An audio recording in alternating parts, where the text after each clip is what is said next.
Saleh needs to go. I'd say that's a little bit of an overreaction. Not his best game, but he wasn't any worse than Kyle Shanahan. I mean, Kyle Shanahan's offense scored 20 points. He can't get his offense ready to go week one. Now, the defense wasn't good either, but the same thing that always happens to the defense happened to the defense. The D-line gets tired. And then the secondary gets worn out. Worn out. So should Robert Saleh call more man-to-man coverage? Sure. He doesn't have the cornerbacks to pull that off. I don't want to make excuses for Robert Saleh because he lost this game in ways that he's lost other games in the past. Couldn't keep a mobile quarterback in the pocket. Couldn't stop one wide receiver. And he needs to accept responsibility for that because the point of emphasis for him is not to just go get the quarterback. 4 guys unleashed. No. You got to keep him in the pocket. Cage him in. Forget sacking him. Because going all out for the sack is just going to give up 25-yard runs on 3rd and 18, which is what happened.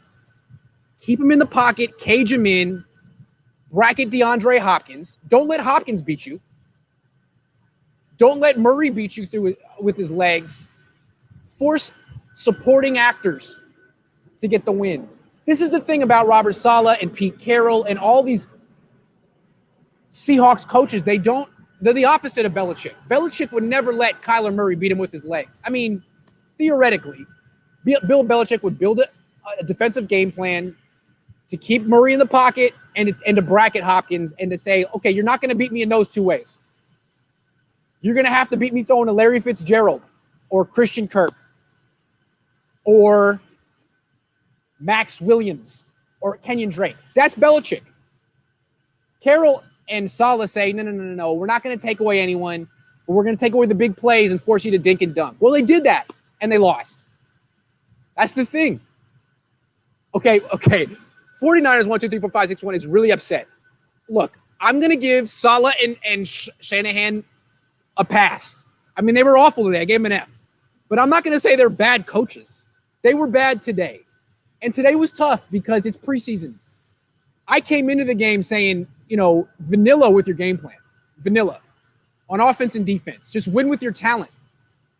Well, when Kittle went down, Ayuk went down, Debo went down, all of a sudden the talent disparity wasn't so great. And you had a phenomenal quarterback, the one for Arizona, against a quarterback who was playing okay given the circumstances. How come a day like today, where the loss is totally shared? I mean, Saleh was bad, Shanahan was bad, Garoppolo was bad. How come Niner fans are like, Saleh sucks, replace him? Like, he was no worse than Shanahan. He was no worse than Garoppolo. That was like a 33% share in responsibility. But Saleh has to go. His defense gave up 24. That's not that bad. What about the offense? What about special teams? What about the special teams that got a punt blocked? Why is Saleh the one who has to get fired? I'm not saying he played well. I give all coaches Fs for today. Oh, okay. So Shanny had Jimmy G. So it's all Jimmy's fault? That's not fair. That's not fair. It's not all Jimmy's fault. Kyle gets some of that too. Come on. Niner fans are real precious with Kyle Shanahan. He deserves criticism every now and then. Come on. That's his offense out there. 20 other DCs look good with Saleh's D. Dude, the Niners had the number 1 defense in the league last year. We knew it was going to be an ugly game today. They just had a repeat of their game against the Falcons. Look, if the defense regresses to like 15th, then yeah, let's talk about Robert Saleh. But one bad game, all of a sudden he's on the hot seat, but Shanahan isn't? Come on, dude. If Saleh's on the hot seat after this, then so is Shanahan, and so is Jimmy. So let's put it, they're all on the hot seat. The entire 49ers organization is now on the hot seat because I freaking said so. And if they lose next week to the Giants, I personally am going to fire everyone who works for the 49ers, even though I don't have the power to make those kind of moves. Fire him. You're fired if you lose next week. That's at stake. Yeah, I said it. They're all on the hot seat. next week if they lose. Even Saleh. But everyone. The difference between the Cardinals and Falcons is that it was week one, ill-prepared big time. It's true. I just want to say in the Niners' defense, because I'm a homer. No preseason. This is what football looks like without preseason. It's not good. It's not good. Now, I'm grateful that the sport is back, but I've seen practices that were cleaner than that. It's the Jets next? Is it really? Is it really? The Jets? I thought it was the Giants.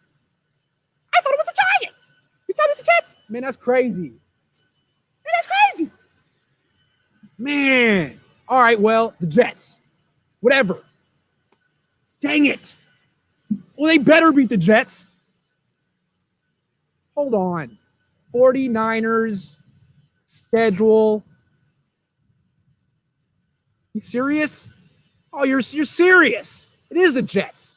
I've been saying the Giants. I've been making an idiot out of myself. You guys could have told me. Where were you on that one, huh?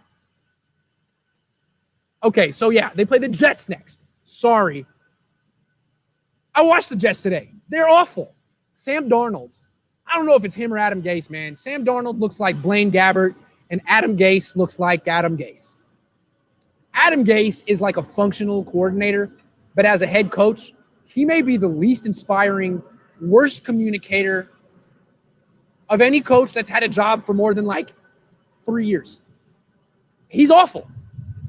But he also has a terrible quarterback. And that guy, Sam Darnold, looks like Blaine Gabbert 2.0. I might even be disrespectful to Blaine because Blaine never got mono, as far as I know. Now, I got strep once, and it was not fun, but it wasn't mono. Okay? I was back on my feet after like a week. So, yeah, what's up with Sam Darnold there? I just said, yeah, okay. Probably shouldn't have said that last part. That was too much information.